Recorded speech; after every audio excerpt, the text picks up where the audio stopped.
Alam niyo ba guys, bumili sila dito ng isang sakong carrots. Eh syempre mura lang kasi. Ayan, nabulok na lahat, hindi pa nagamit. Kaya ang ginagawa ko ngayon ay pipiliin ko yung okay pa. Tapos tatapon na yung sira syempre, di ba? Kasi sayang din naman eh.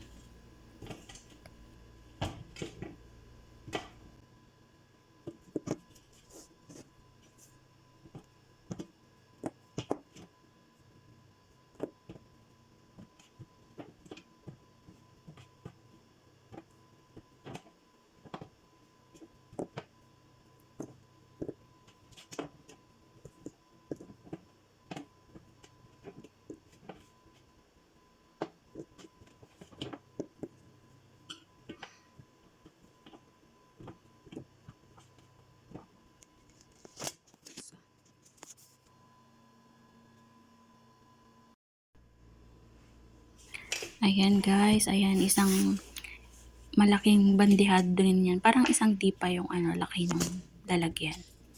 Yan yung naipon kong okay pa. So ang gagawin natin is ihihiwalay ko muna yung malalaki tsaka yung maliliit.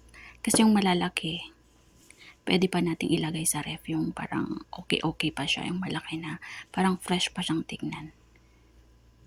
Tapos yung maliliit, ayun yung babalatan natin yan mamaya.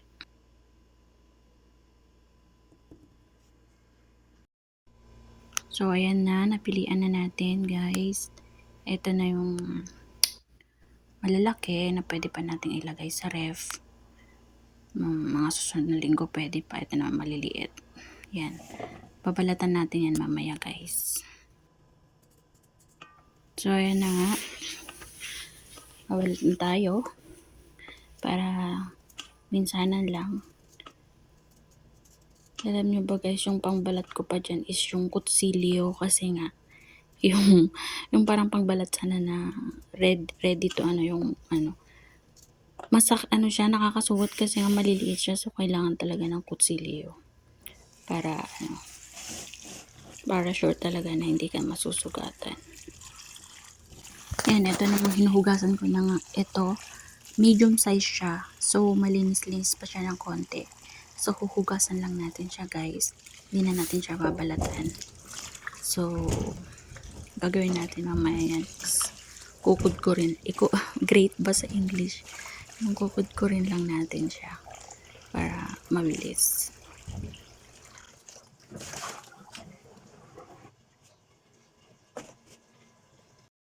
So ayan na yung nabalatan natin kanina guys, na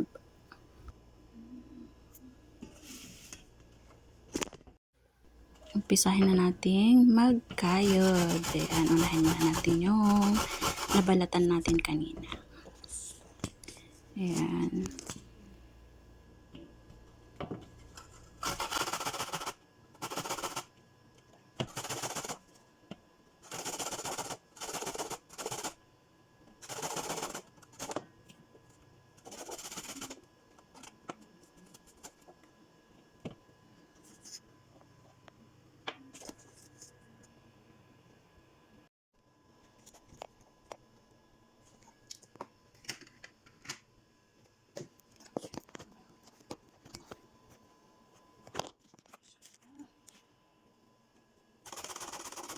Ayan, nabalat.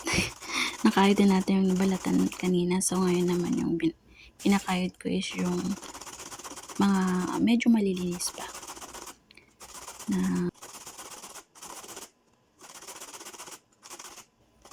Ayan, patapos na tayo guys. Ayan, tapos na. So ngayon, ang gagawin natin is ilalagay natin siya sa cellophane.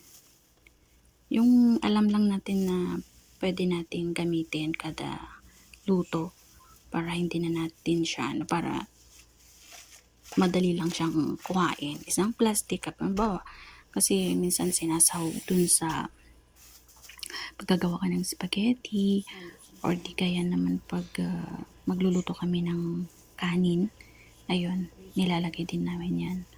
Or kapag gumagawa kami ng vegetable salad, pwede rin naman yan. So, marami kasi siyang pwedeng gawin. So, sayang din naman pag hindi po siya kinayod ng mga pwede pa. Kasi kapag hahayaan ko lang siya sa sako, wala, mabubulok lang din lahat. Sayang lang din. Diba?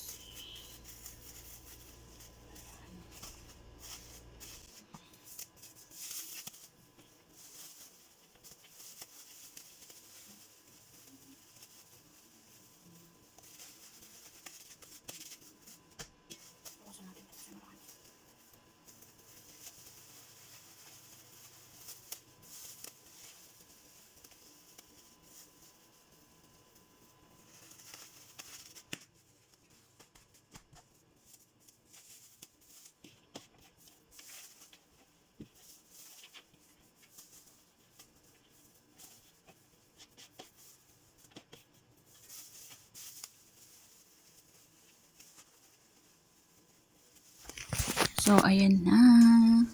Meron na tayong nagawa. Hindi lang yan 3. Nilagay ko na sa ref, iba? Ay, sa freezer. Kasi para mas matagal siyang masira. Thank you for watching.